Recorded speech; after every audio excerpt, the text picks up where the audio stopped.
Hey guys, and welcome back to Economics and Comics. So, we just got back from Alita Battle Angel, and I'm here with Joel and Mike Massey from GoneWithTheTwins.com. How you guys doing? Good, good. Thanks so much for having us back again. We're once again thrilled to join you and get to chat about this movie. Now, I'm going to let them introduce kind of the background of this, where this movie came from and everything. But, you know, I do have to say, sick! Okay? That's all I got to say. Spoiler. Go for it. Yeah, total spoiler. So for those that don't know, this the American adaptation is Alita Battle Angel, and it comes from an original manga that was created by Yukito Kishiro, and in Japan it was called Gun M. And so what it originally is it's a 9-part comic book manga. And originally when that came out, ADV Films created their own little anime of it. And that covered the first 2 chapters. So now this movie is kind of an adaptation of an adaptation, and you get a little bit more of the big picture of the full thing with this. Yeah, and this was created by Robert Rodriguez as the director, and James Cameron is involved as a producer. Yeah, he also partly wrote the screenplay, right? Yeah. So one of the things that I admired most about this film is that although it is an adaptation of the OVA, the anime from when was it, like was it the 90s whenever Battle Angel came out? This is a really, really competent adaptation. I feel like they took... So the original OVA was 2 30-minute episodes, and it was kind of just an advertisement, almost a tease, just to get you to want to go read the manga. You see a little bit of the world, but they don't fully develop it was almost used basically as an advertising tool, like a trailer, an extended trailer. But anyway, so during that hour-long OVA, you got a feel for the environments, for the situation, the post-apocalyptic kind of a world, and the characters. But there were a lot of holes. There were a lot of things that were not explained. You never find out who Alita is, what her background is. Yeah. Most of the characters, all of their relationships, their how they're connected, each character is left very ambiguous or not detailed at all. Well, and also since the anime focuses a lot on action, you get a lot less character interaction, a lot less character development. But so here we get a 2-minute movie, something like that. They actually took all of those problems with the original anime and they've filled them in. They've elaborated them. They've specified relationships. They've taken, not only do we get to find halfway through the film exactly who Alita is, what her connection is to the world and to the other characters. We get to find out what, Christoph Waltz plays kind of her mentor father figure. We get to see what his relationship is with Shirin, who is Jennifer Connelly's character, who is kind of a matronly mother figure. We get to find out so many things. We even get to find out Mahershala Ali's character, who is Vector, his connection to Nova, all sorts of things that they touched upon in the anime, but really just left it very open-ended. Well, for those that are completely unfamiliar with the source material, the basic premise is that everybody's living on this very almost ghetto-ish style city down below, beneath a floating kind of utopia upper class, city. utopia. Yeah, so the floating thing is the city is called Zalem, and it's like paradise. It's where all the rich people live. And it's actually throwing trash down daily onto the city below, it's connected by tubes. In the anime, it's called Scrap Iron City, or I think they call it that too, don't they? No, here they call it Iron City. Iron City, and it's called Scrap Metal or Scrap Iron. Real quick, Scrap Yard. Real quick. Okay, so the Scrap Yard. We gave you the basis of what this, it's old, it's a manga anime, and now we're going to talk, pretend like you didn't know that, and you're just going to see this movie. The first thing I want to say is that you have to go see it in 3D, okay? That's the first thing I got to say. They made, I talked to some people outside, the 3D glasses, this is like a whole new 3D. They made these glasses, they're $35 each. They were like making sure that you weren't walking out. They even have alert things in there. If you tried to steal it would go off. Anti-theft devices in there, and apparently it's, what is it, Laserdisc? Did they do this on laser? Someone was saying something about laser. Oh, I don't know. It's a different... Remember Avatar, okay? Similar, but different. It's more... In Avatar, basically, it melds so well that you could almost not tell the CG. There's some scenes that you can tell they're CG, but the CG character Alita with interaction with the normal actors. I mean, these are real. She's thrown in, the CG is thrown into actual sets. Yeah. Well, there's no CG sets. I mean, there are, but majority of actual built sets. Yeah. Yeah. It's beautiful. I have to say that right now. And since you bring that up, they stressed a lot in the production of this film that what they're doing is performance capture as opposed to motion capture. And like video games. Yeah, so motion capture would be the more primitive version of that, where they use the little dots. Most people have seen the green mocap suits where they put the dots all in. Then when the actors move, that translates into a computer and renders characters with skeletons and everything else. But in this, because they do so many more dots and they've got like head rigs that have 3D cameras and things, they capture so much more of the expressions, and what they were saying, it was like 2 millimeters away from the skin, so the way the body moves and everything, it's captured to such a high-tech degree that it becomes a performance. Well, it's an interesting choice to make Alita kind of look like an anime character as if it were real. Well, her eyes are anime, but she is a cyborg, and I don't think that's a spoiler, but no, it shouldn't be. In this world, in the future, it's like 2,500. One of the things that I found most comical was that when a lot of the other characters, the more human characters, are introduced to Alita, they all seem shocked that when they see that she's got a cybernetic arm or something. They're like, "Oh, you're a cyborg character." But my confusion there was that she's the only one in the film that has these enormous eyes. And I thought, wait a minute, cool. That wasn't the giveaway. Like, oh, you're not human? Oh, what gave that away? Well, that's another enormous problem eyes. There is that problem with this movie, though. They pretend like she's something so different, when almost every single character in this movie has some sort of extra attachment. And almost everyone's missing a body part. She's the most normal in the face, in that she's there's actually a line in the movie. Eye. There's a line in the movie where the love interest Yugo says, "Oh, you're the most human person I've ever met," or something like that. And it's strangely to me it was. I mean, I get that over the course of the film, for the most part, you end up forgetting just how much of that character is CG over the top of Rosa Salazar, is the performer the actress who's doing that character. But you tend to forget it is a very impressively seamless. Well, that's a strong point to the film, is that slowly over time you kind of almost forget that she's. In a lot of ways, I almost wish we could have just seen Rosa Salazar, though, because we get to see Christoph Waltz, we get to see Jennifer Connelly, we get to see Mahershala Ali, we get to see these, and even Jackie Earle Haley, who plays Gwersh something or no, he's got a long bizarre name. He's this enormous muscular creature that's got just metal components all over the place, and basically the only thing that hasn't been altered is a little bit of flesh on his face. It's like RoboCop redone now. Actually, that reminded me of a character from the Sylvester Stallone Judge Dredd movie. There was a group of these mutants with all the body parts. Here we go, jumping in another movie. Another thing I wanted to bring up, and I wanted to know if you noticed, one of the bounty hunters, the one with the sword, what was his name? Do you remember? Zapan. Okay. Yeah. Well, on his back, he had like the whole Mexico City, Teotihuacan. He had like the god, sun god on his back. And there's a lot of cool, very well done pieces, like just everything. And I was thinking, is this in Mexico City? It was meant to be South America. But he said Panama, right? So the game itself they play is like rollerblade with like a ball. That also comes back to ancient times where they used to try to get this huge metal ball. They would kick it around. When they were sacrificing people back in the day, and they would try to throw it in the hole or whatever, and whoever won actually got sacrificed. That was the greatest gift. In the film, Motorball is the kind of futuristic game they play, but that's actually the same thing though. It's very interesting. It also a lot of Latin. It takes back a little bit too from like Rollerball, and they those kind of games are very prevalent. The Motorball thing in the film is actually one of the weakest links, because even though it may have been a little bit more original back in the 80s when the manga was originally released, here it's very repetitive and it's kind of overdone. It's just one more variation of like pod racing or any of these sports where it's superhuman strength and superhuman speeds that are required to I honestly think that is a part of the movie, but it's not a big part. The main part is she, and I don't think this is a spoiler either, but she's like a fighter, a war.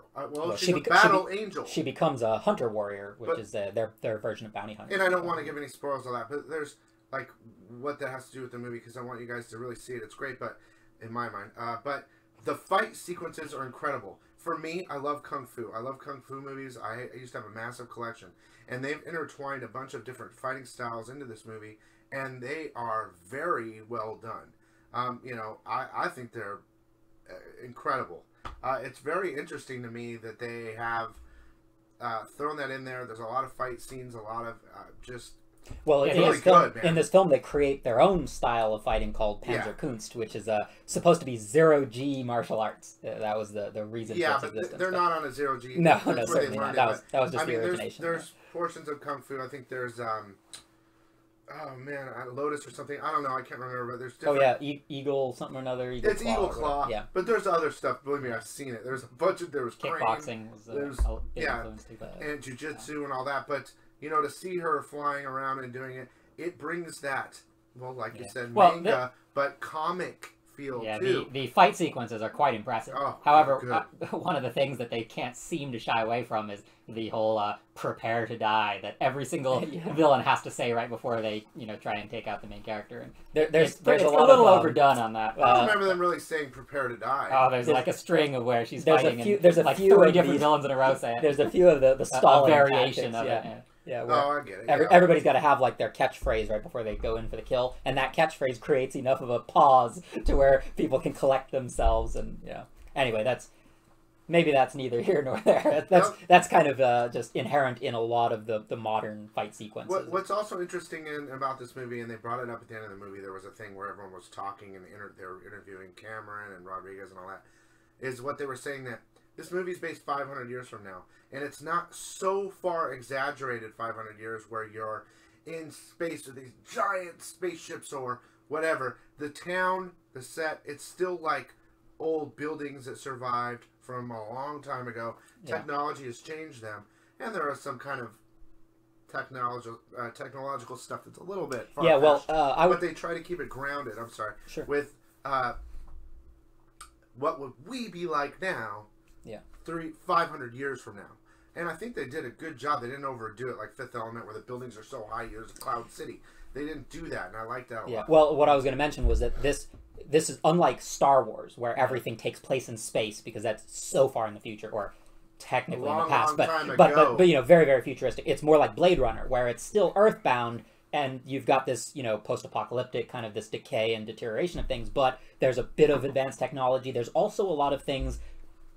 Cars are still on the ground, transportation still on the ground. Yeah, it goes back to the reinventing the wheel, right? One of the things I think that they were trying to do is, rather than create such foreign, ungraspable sort of sci-fi ideas, they said, look, 300 years from now, we'll still be using tables, because why create something better than a table? Why create something better than a wheel? If wheels lasted however many centuries the wheels lasted, right, why would you reinvent that? It would be something that's still as useful 300 years from now as today. One of the elements that I kind of like too is it reminded me a little of District 9. Yes. Where there's a lot of stuff that's in disarray and very broken down and beat up, and it's because not everything is super shiny and polished. And no, but that's a great point, because also in District 9 is the giant UFO that hovers over the city. Oh, that's true. I forgot about that. Movie, that's not maybe back when the manga was written, it might have been a kind of original, but I think it's more like there's a lot of different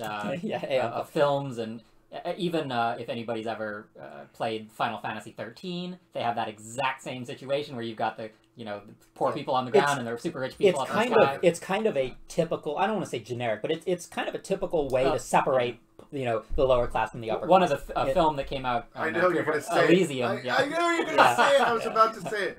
In fact, Elysium almost feels like a total ripoff of that manga. Well, in many ways, because the manga and the anime existed before Elysium. So Elysium may have beat this theatrical adaptation, but the source material beat Elysium. So in a way, you could say it's derivative. It's a little unfortunate that so many things have basically stolen those concepts. Again, that's where we're at nowadays. Everything, a lot of things. It's difficult to come up with anything. Although I will say, a lot of the recent attempts at things like this, I'm reminded of Valerian and the City of a Thousand Planets, or whatever.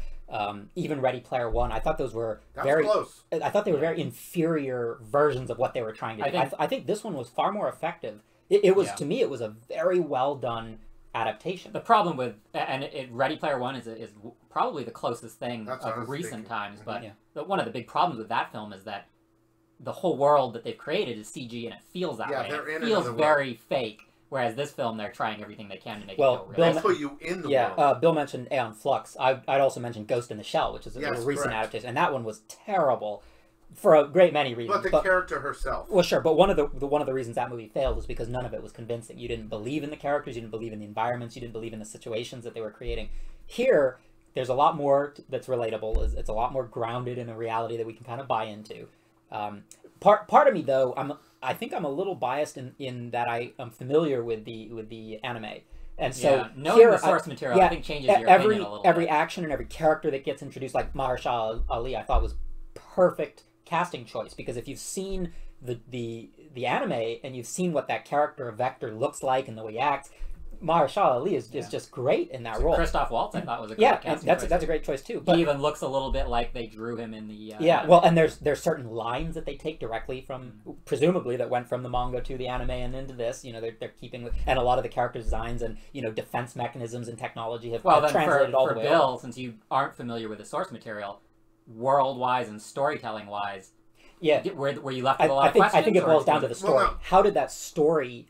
Was the story effective to you? No. Look, here's how it is, guys. I would say if you don't know anything about the anime or the manga or whatever, this is going to be like a whole new story for you. It's going to be. I think you're really going to like it. I would say I know a lot of people are going to bring their kids. There are a couple parts that make it. Oh wait, almost not kid friendly. Well, it's PG-13. So. Oh, okay. Well, regardless, it's people are going to love this movie. That's my thought on it. I loved it. It's like. Avatar is so huge, it's so hard to compare, and it is James Cameron. Yeah. But in Avatar, they're in a whole nother world. Everything is fake. Like, all the plants, all the world is fake. In this, the technology's that much better, and it's real sets, and it's real stuff. And I really connected, I mean, they go all the way from connecting with all the characters, and the fight scenes and everything. It's a bunch of good. That's all I have to say about that. I really liked it. I wasn't supposed to say this, but this movie's going to win awards, and I think a lot of people are going to. This movie's going to be fire when it comes out. Why can't you say that this movie would win awards? I thought you told me I couldn't earlier. Oh no! I mean, if you think it's award worthy, you could say it's award worthy. I think it's going to be. It's a great new story, and it leaves a little bit at the end where you think there might be another one.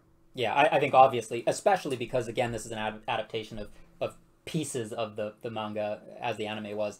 That it is a perfect setup for continued stories. So, and they've already been written, a lot of them. So there's definitely more to learn if you enjoy it. And if this film does well, there will be more stories. I thought the movie was refreshing.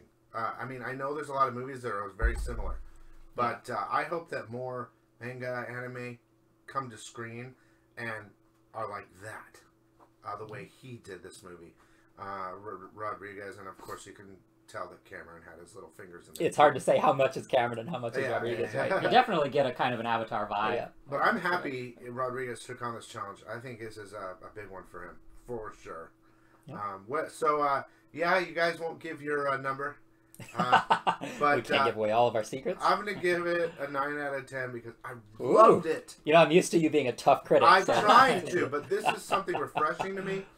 And I know audiences are going to love it. And the only reason I didn't get a 10 is because there's one little thing in there that made me almost cry. And that took one down. And I don't think I would give it 10 out of 10 except for Conan the Barbarian. Well, and also this film in a lot of ways goes along with, your audience because it's got a comic book vibe to it. It's based with this very, high fantasy science fiction sort of a premise. It's it's definitely got it's got like an Avengers sort of a flavor to it. So for me, everything that Ready Player One did wrong, I feel like this movie did properly. That's a good one. And Ready Player One, I thought was a good movie, but you're right. You're right on that. Anybody that can pick out faults with Ready Player One, I feel like this movie took that same approach, but it definitely corrected all. They took the criticism from Ready Player One and said we're going to avoid all that stuff in this film. Well, they are similar, but at the same time, they're completely different. Oh, yeah. No, they are very different. Virtual reality and reality is kind of what we're comparing here. So I hope you guys enjoyed. Go to GoneWithTheTwins.com and tell them what you think after you see the movie.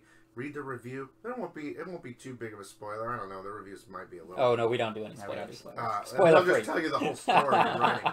But for you anime manga guys out there, sick.